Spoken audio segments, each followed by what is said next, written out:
Okay, what would be the one thing I would do differently if I was a Keir Starmer? Well, I probably wouldn't have had that fight with pensioners over the winter fuel allowance. That is why we want to ensure that as we go forward, more pensioners are eligible for winter fuel payments. Neither would I have accepted thousands of pounds worth of clothing donations. No. I'd start with something far more important like who controls Britain's data.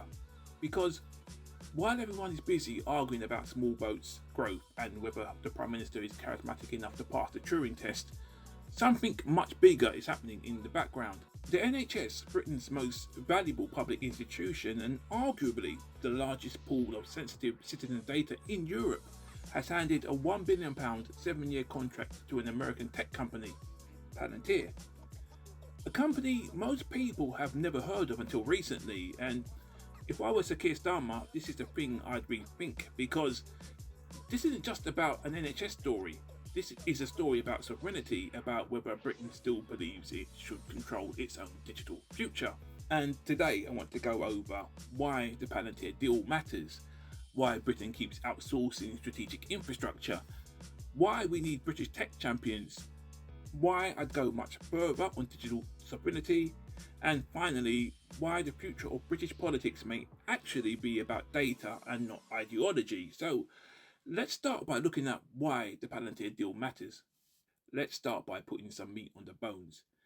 Palantir provides the software behind the NHS Federated Data Platform. That platform connects NHS data systems across trusts and hospitals. So, in theory, it's useful. It helps hospitals manage their waiting lists, their surgical schedules, bed availability, supply chains, and patient discharge planning.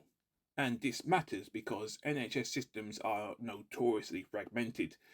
How many times have you been to an appointment or consultation and they haven't got your details?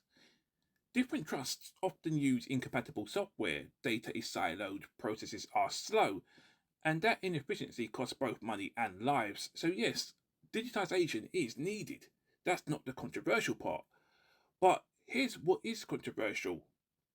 Why is Britain paying an American company £1 billion to build digital infrastructure for the NHS? That's the real controversy. And supporters say, keep calm and carry on. Palantir is only a data processor, not the data controller. The NHS still owns the data, your data, which legally is true, but ownership is not the only issue.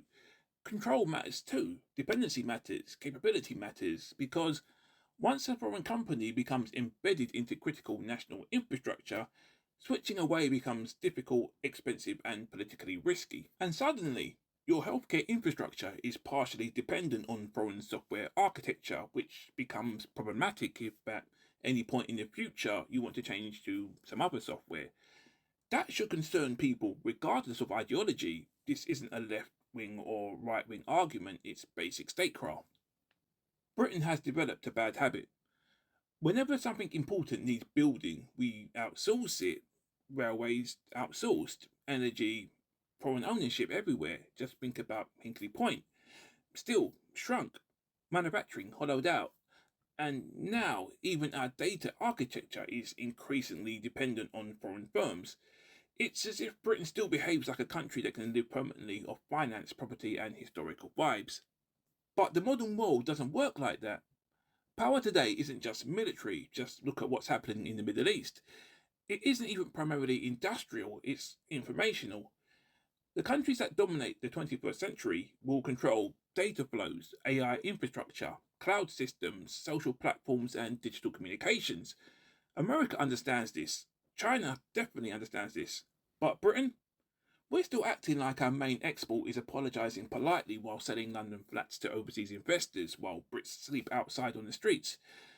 If I was Sir Keir Starmer, I'd recognise this as a national weakness and I'd say clearly critical British systems should increasingly be built on British technology, even if that requires public investment, even if it costs more initially, because strategic autonomy isn't always the cheapest option in year one, but dependency is often much more expensive in year 10. The obvious objection is Britain doesn't have tech firms capable of doing this, and my response is that really true? And if so, why not? Britain has world-class universities, it has world-class researchers, a strong legal system and a huge financial sector.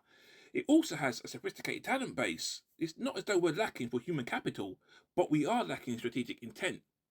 We behave as though innovation is something that just magically happens in Silicon Valley while Brits politely consume it. That mindset is the problem. If Britain can invest billions in HS2, defence procurement, or energy subsidies, why can't Britain invest seriously in sovereign tech infrastructure? Why not create British alternatives in cloud infrastructure, health data platforms, AI systems, cybersecurity, and public sector software? Instead of paying foreign firms to own the future, invest in domestic capability. This is what industrial policy should actually mean in the digital age. Not nostalgia for factories, not cosplay economics or becoming aroused by waving union flags around, but building technological independence. And honestly, I'd go even further than the NHS because the Palantir issue is just symptom, not cause. The bigger issue is that Britain is digitally dependent on foreign platforms almost everywhere. Think about it. Our public discourse largely happens on Meta, X, TikTok, or YouTube, to name just a few, mostly American or Chinese owned platforms. These platforms shape public attention, information flows, advertising markets, algorithmic visibility, and even most destructive of all, political narratives. And that is an extraordinary amount of power, and it sits outside direct British democratic control. My heart really goes out to the families of those who've suffered at the lack of accountability from some of these social media platforms. And I think if we were serious about sovereignty, we'd ask a simple question. Why does Britain not have its own major social platforms? China has Weibo and WeChat. America has its own platform ecosystems. But Britain? Britain has dependency. And when is dependency ever a good thing? Now, to be clear, banning foreign platforms would be chaotic and probably economically disastrous. But strategically, the principle matters. A state that has zero meaningful influence over platforms shaping its population is not fully sovereign in the digital age. So, if I were Sir Keir Starmer, I'd begin building the conditions for British platform alternatives, not necessarily state run in a clunky Soviet Union BBC sense, but nationally aligned, British regulated, British hosted, British data governed, because data is not just information, it's leverage. And whoever controls data increasingly shapes society. This is why I think politics is changing. Old politics focused on things like class, taxes, spending, ideology, and of course those still matter. But increasingly, the real battlefield is infrastructural.